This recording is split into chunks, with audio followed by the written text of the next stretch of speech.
Okay, today I am going to try a new product by the Real Milk Paint Company, and it's called Chippy Paste. I've tried several different things to get that chippy, flaking, peeling paint that everyone loves so much. I'm using wax in between my first coat of paint and the milk paint layer. I've used tung oil, hemp oil, and with all of those, I have gotten a chippy, flaking paint, but not every time. It's very inconsistent. I have no idea why. I don't know if it's in different pigments with different colors, but for whatever reason, it doesn't always chip and flake. So Dwayne Seaver, who owns the Real Milk Paint Company, has been working several months to create a product that will consistently give you that chippy effect. And it's called Chippy Paste, which will be in my store very soon. All right, so we have already painted a first coat of paint, and now we've coated it with the Chippy Paste, and this is what it looks like. It's just kind of a yellow, liquidy, almost creamy consistency. And we allowed it to dry for at least 30 minutes. And now we're gonna put milk paint and parchment over it. And this is a metal tin, by the way. There's no bonding agent in this. Your first coat of milk paint, since this was tin, you would need a bonding agent in your milk paint for adhesion. So this one does not, however, because we want it to chip. So, all right, so here it goes.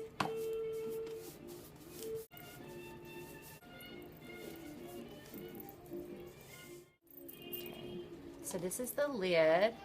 This is the base to it. We're going to paint it next, and then when we come back, I'm going to go on and give it a second coat, and then we'll see what happens after that.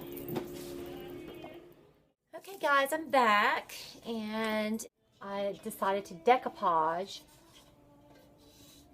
some graphics that I found on the Graphics Fairy. My grandmother had an old cookie tin that she kept her buttons in, and as a kid I used to love to go in her bedroom and get her old cookie tin full of buttons. This one was not anything special. I don't even think it's really that old, but I wanted to make it look old, so I painted it and did the chippy, and it worked beautifully, as you can see.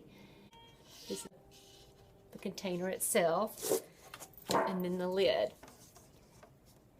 And I actually sealed it with Real Milk Paint's Dead Flat burnishing paste because I plan to glaze it.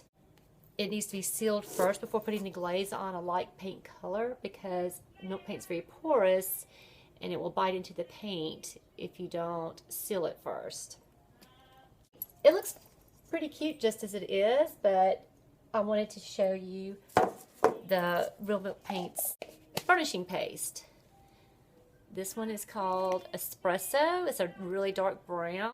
So I wanted to show you how to use it because it's a little different from your traditional glazes that have that open window of drying time. This one dries very quickly, which is nice. You don't have to worry about fuzz and things getting into it while it dries like you do with traditional glazes. Ways to apply this is to use a damp sponge. There's a couple ways you can apply it. You can use a damp sponge or you can brush it on. I like the damp sponge. So I've already moistened this, squeezed the excess water out, and I'm ready to apply it. And I keep an extra damp sponge on hand and work in sections to kind of wipe back. This is small enough, it'll go pretty quick anyway. And then I use an old cotton t-shirt if I need to wipe some back that way. So anyway, let me angle the camera down. So I just get a little bit on there and then begin to work it in. And I usually work really quickly. Go on and get the edges. If this was a cabinet door, I would do one door at a time. If it was a bigger surface, I'd probably work in a small section at a time so it doesn't dry too quickly on me and it end up in a swirl or some type of pattern. Maybe I didn't, or it got too dark and it was too dry to take any of it back off. So if I wanted to take some back off, say like it's a little too dark there, I hope you can see that I can take this sponge and wipe some of it back off. So If you take too much off, then you can just put a little bit more back on. Okay, get it the way I want it. And then there you have it. I'm not sure you can see it that well here, but it's definitely giving it a more aged brownish tint. As you can see next to this is a lot lighter.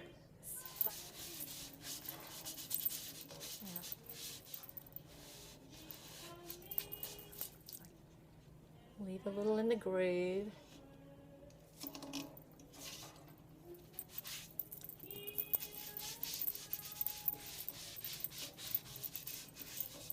Okay, I think I've made it all the way around. Wipe it one more time, just to tone it down a bit. Like I said, this sponge is also damp.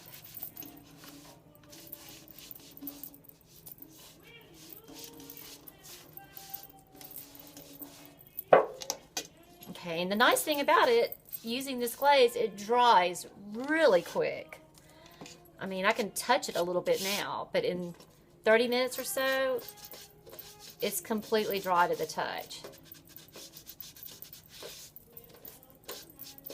So no worries about fuzz, dust bunnies, or if you have cats or dogs, any fur flying around and getting stuck in it. So that can tend to happen with other glazes. Here you have it. And again, I got my graphics off of the Graphics Fairy. Her website's graphicsfairy.com. She's got a lot of really fun, cute graphics that you can do things with. And I really like this button one. This would be really cute to put on an old jar as well, to put buttons or something in. So, thank you for watching. For more ideas, go to our website at www.vintagehuntsville.com. You can also read more about our paint products that we carry and find out about our paint classes.